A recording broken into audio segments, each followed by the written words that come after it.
What is really going on in the reality TV world?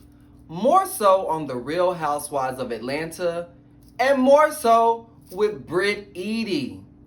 Well, sit back, grab you some popcorn, while me and my lovely co-host gives you some real good tea. Hit it!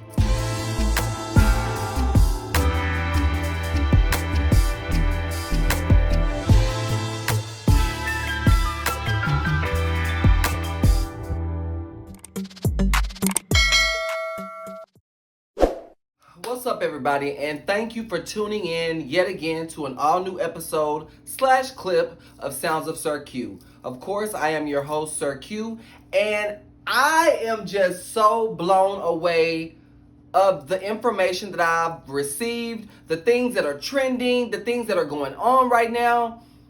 I'm really just like in awe. I mean, I cannot believe what Britt Edie has done. Now, we all know that, recently the Real Housewives of Atlanta just filmed their season 16 reunion. And I hear that, it's still going to be juicy, but it would have been more juicier had Britt Edie been in attendance. Yeah, that's right. We should know by now that she did not attend the season 16 reunion. And people are all in a frenzy trying to figure out why would she not be in attendance? I mean, with everything that transpired, the whole season, why would she not be there to explain everything? Why would she not be there to give her stance on everything that transpired, especially with her and the Kenya Moore situation of it all? Like, why would you skip the reunion? And then, I needed to do some digging. And my thing is, look, I love Britt Edie, okay? I felt like she was a really good addition to the franchise with the ladies. I felt that she had a lot to offer, but there were other situations that hindered her from being able to really be who she, I guess, wanted to be. And that was a housewife. But allegedly, word on the street is that Britt Edie is suing Bravo. She's suing NBC Universal, which means Andy Cohen, of course. She's suing the network for $20 million. And I think why I'm so taken aback by this all is because I felt like Andy has been on her side since day one. I mean, honestly, everything that transpired between, the Kenya Moore situation, Andy has been more siding with Britt Edie, who he's only known for like a minute now, than he was with Kenya Moore, who we've all known for years. And, fans are really fans are awestruck because all this that happened, I mean, now you question, was it even worth it? Was it worth suspending Kenya Moore and not allowing her to finish the remainder of the season? Was it worth stripping her of being a full-time housewife?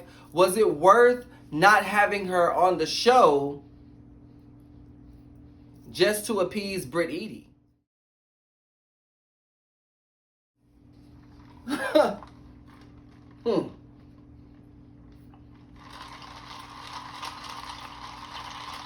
Y'all, this tea be real good. I'm not gonna lie to you.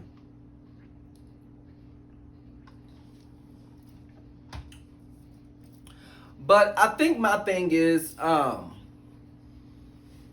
basically she's allegedly, let me put that out there, allegedly she's suing the network because she feels that her character has been defamed. But, I mean, I think this is where we all become extremely irritated. When it comes to the commentators, when it comes to the fans, when it comes to the audience, we get very irritated because we all know what reality TV is all about, right? We all know what it entails. We all know what you have to go through. I mean, hell, even if it is your first time being on reality TV, we know you had to have at least watched one show that pertains to reality TV where you saw what transpired on the show. So for you to be oblivious to what you had to go through, and now you're just so in this crazy, I don't want to say mental state, but this has really like taken a toll on you to the point where you need to file a lawsuit. Like, make it make sense. And then the buttermilk ain't clean. Perfectly honest, you fast forward, and there are some things that are going to transpire. I mean, keep in mind that we are a few episodes away until the season finale, but watching the last episode and seeing the dynamic between Britt Edie and Shamia, Britt Edie and Kelly, and Britt Edie and Portia, this is where the story now unfolds, right? So keep in mind that tonight, it's gonna be an all new episode where you now begin to see somewhat of a shift between Britt Edie and Kelly's relationship before it hits ahead and begins to explode like a volcano. But now there are certain things that I'm seeing that it's kind of making sense as it slowly but surely comes to light, right? I feel like there is a embarrassment here. I felt like maybe possibly Britt Edie bit off more than what she could chew, right? I mean, I'm saying that because now I want to go back a couple of episodes where she had this event to launch or relaunch her line, Bare and Naked. She gave the event, right?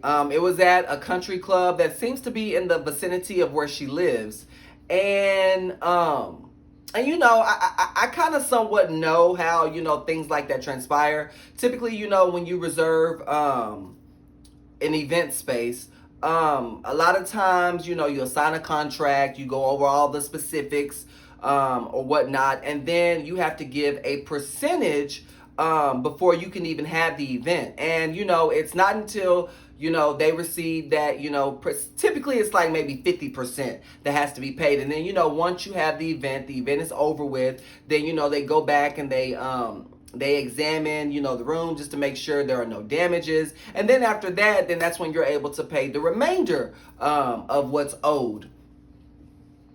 But it appears that Britt Edie, more so her husband Mike, because it seems like he was the one that was handling the contractual agreement, just based off of, allegedly, just based off of the information that sources brought to me. It appears it was just his name on the contract and his name solely.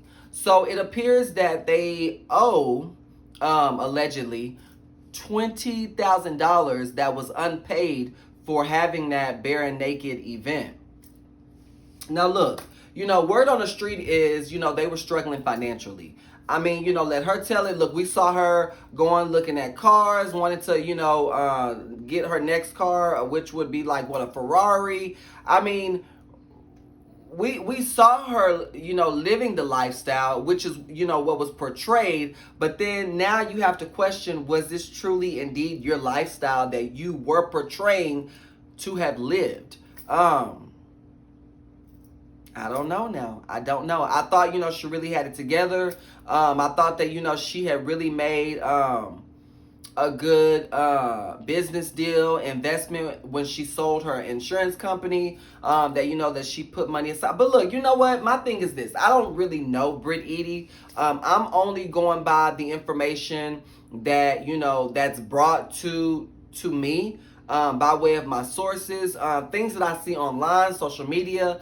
Come on, let's be clear. We know that she does have a past. It's not squeaky clean by far. So that's why you really, when that whole ordeal took place with Kenya Moore, Kenya was really just like somewhat expressing the facts, and Britt, don't be offended by this. I'm just speaking on what is already out there in the search engine, okay?